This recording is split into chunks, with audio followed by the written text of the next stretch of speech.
I'm embarrassed to admit that I love the Grand Highlander. So this is the Grand Highlander. It's a hybrid electric vehicle. It has a 4-cylinder engine with an output of 243 horsepower with the help of a hybrid powertrain. Now it's rated at 36 miles per gallon in the city and 32 on the highway because of that hybrid powertrain.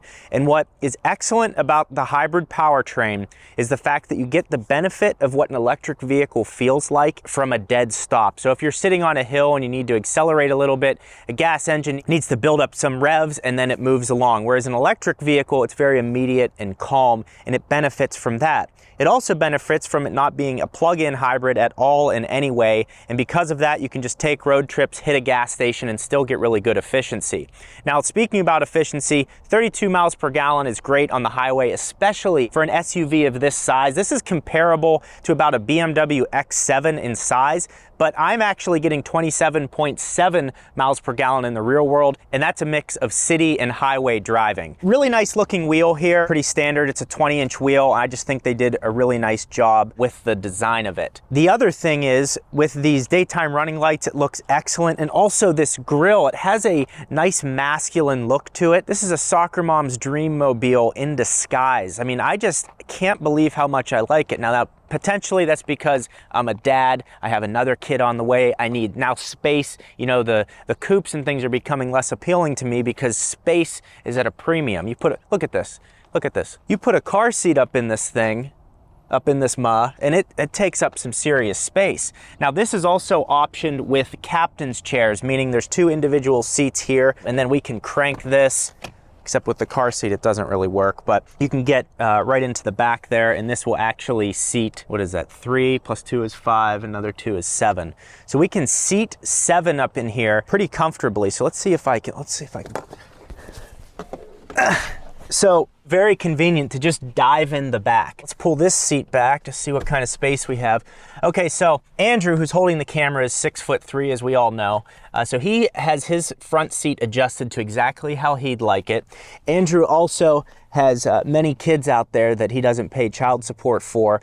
So his kid can sit right here behind him comfortably. I'm 6 feet tall, and I can actually sit back here comfortably. My knees have about 1 to 1/2 inch in front of them. Got cup holders, got USB-C back here, and this seat's folded down because we're going on a road trip. You have a ton of space in this while getting great efficiency.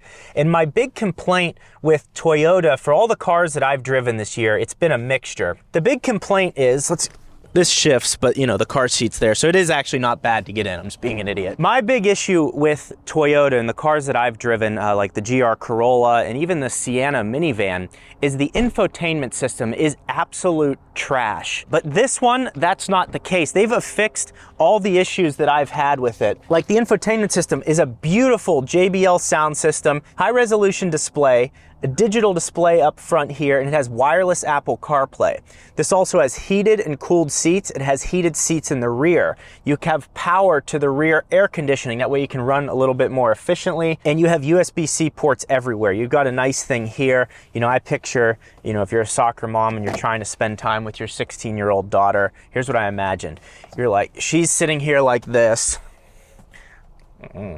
Like that, okay, and you're the soccer mom and you have no relationship with your daughter because she spends all of her time on her phone, and you say, hey, why don't you put your phone down and spend some time with your mother, okay? And I picture her sitting her phone down here and going, what do you want to talk about? That's kind of how I imagine this being used. That's a long way of saying that. The other thing that I have issues with, and the difference between this and maybe going to a BMW X7, which I've been considering, is I've been considering getting a used X7 for like the 50 to 60 grand mark. You can get 21s and 22s, kind of in that range, and they're great cars to drive. The difference between this and that is really the driving experience. The technology on the inside is actually fairly the same. Those X7s are also going to be more expensive to run. This is more efficient. It just has less power. Those have like 335 horsepower.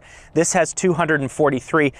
But around town and highway driving, if you're just driving normal, the only time you really recognize the minor lack of power, I don't want to overdo this, it's a minor lack of power, is when you really need to floor it. It's just like there's not much there. That's really the big difference between a car like this and then going with the luxury brands. But I just think this is an excellent package. A ton of range, enough performance, great technology, cooled seats, heated seats, USB-C ports for every kid in the family and all your cousins. This one doesn't have a panoramic roof. Like I said in a previous video, I feel like those are kind of overblown. It's a cool thing in the showroom to go, whoa, and then you never use it. You never use it again. Another thing we have to thank Toyota for, look at this. Piano black has plagued the car industry. All these areas where dust sits are matte black. Toyota, great job. The only where it's matte black or piano black is because this is a screen up here. Even on the door card here, matte black. That's excellent. So it's going to be easy to keep this clean. Lots of secret storage compartments. You can see we got another one right here. You even have this leather tonneau. What are those covers called? Tonneau? T-E-A-N-A-U or something? I'm gonna get toasted. I have no idea how you say it. Those covers on the back of trucks, I think they're called, I can't say it, tonneau covers. This has a leather one right here. So this is a quality feature here. Just I love that it's smooth leather. It doesn't break up the center console. You move that back and this goes down 55 feet. I'd like to show you some functionality of the back seats here. First of all, you have full control over your heated seats, fan speed, off, turn it on auto, change the temperature and change the direction of the air. You also have a couple features down here. So this is for reclining the back of the seat. You then have this right here, which changes how far it slides up and back. And if you're a shorter person, you can give someone else in the back a really nice amount of room. And you also have this button here, which actually doesn't do anything until you need to release the seat fully flat.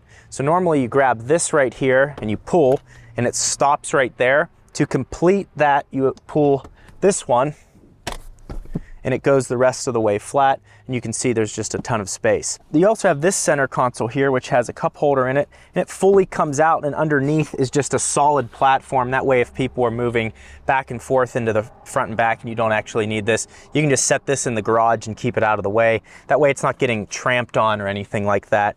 You can keep this area clean. So I thought that's some really nice features in the back for you. You're actually getting some nice comfort. There's also these sunshades. If you have kids, this is important for the babies being protected a little bit more in the summer months. But you can see just how good of a value, and you can get one for cheaper than this. And if you look here, the Highlander starts at $43,000. And then it moves up from there. This one being the Hybrid Limited. So this is the one that we're in at $51,060. So again, you're getting that great efficiency. There's a lot of technology back here. And then the Hybrid Max Platinum, I mean, you can just kind of check out, you lose a lot of miles per gallon there. I think the one that I'm in is the sweet spot. That's kind of the one to go with. So there's a lot of options with this. There's a lot of space and luxury features. I just can't say that enough. All right, so the first thing that I notice in here, the reverse camera is really high quality. Other Toyotas that I've driven just don't have this updated system yet, and it's just very clear, so that's all nice. The other thing is the steering is remarkably light and just comfortable. It feels how it should. I have the cooled seats running, so there's no back sweat. You don't want to be heading into a business meeting looking like a pig, right? So this will reduce your pigness by having the back sweat removal technology. That's BRT. A lot of people don't know that. So with BRT running, it feels really nice. Now, we've also talked about EV mode. So when we click it into EV mode, click, and it says, okay, EV mode, and I'm driving, and I'm like, oh shoot, I gotta accelerate. EV mode deactivated, accelerator pressed too far is what it says. What I like about plug-in hybrids like the Prius that I've driven in the past is the fact that, like the Prius, for example, when you put it in EV mode, you can go, I think, 60 or 70 miles in it. If you floor the car, it stays in EV mode. You're stuck in it. And I really like that because you could potentially not use gas for weeks or months if you're staying in a local area, going to the grocery store, picking up kids from school. This just, I guess, doesn't have a big enough battery or enough power output from the battery to be able to do that. Despite that, though, you still get to benefit from the battery filling in the gaps in the torque curve, making it a smoother acceleration process. I'm showing 28 miles per gallon right now, and it's really smooth for this type of driving right here. It has lane keep assist, has dynamic cruise control. I can't say enough how much of a value I feel that this is. My Tesla Model Y, for example, you can get a long-range Model Y for right around $50,000. You can get them with a third row, but it's very cramped back there. This actually has a usable, spacious third row that you'd be fine being in. Even for a 2-hour road trip, it'd be comfortable back there. So what I like is the space, the technology, 3 rows, which I guess is included under the space diagram. And then the power is decent. The hybrid technology is actually giving me a noticeable difference while I'm driving it. They knocked this out of the park, in my opinion. I've been disappointed. Like, the Toyota Supra is really good. The Prius is solid. The Sienna I'd have this over a minivan any day, because at least you keep your dignity. Like the minivan, I mean, I don't know. I just don't know that I could do it. My ego is far too large. I'd have to at least be in this. But I really like it. My wife even said, like, this is a great value, and I totally agree. Now, if you happen to be comparing a Tesla Model Y to the Grand Highlander, you can see that they're within the price range of each other. Now, the Grand Highlander is a different level of SUV, so it has a lot more space. Because they're in the same price arena, I could see some people cross-shopping them. With the Tesla, what you're getting is more performance, obviously, and then you're getting an infotainment system that constantly updates itself and access to the world's best and most reliable supercharger network. So you will be able to use this reliably across the United States and many other countries around the world as they continue to upgrade the charging infrastructure. Far less maintenance in this. I would think insurance on both of them is about the same, but really the Model Y it's such a different vehicle. The Highlander, in my opinion, is a better value just because of the space you're getting. It's still a very efficient car, and you don't have to really change your lifestyle in any way. You don't have to add a charger to your house, or on road trips it will take longer because of charging. So in comparison between the two of them, very different vehicles. They do cost approximately the same depending on the trim level, but again, the Highlander just proves its value even when comparing to a Model Y. So if you want to watch me review a Toyota Sienna minivan compared to a Tesla Model Y, click this video right here. That will be very helpful to you, and you can help compare between this, the Sienna, and a Tesla Model Y. I hope you enjoy it.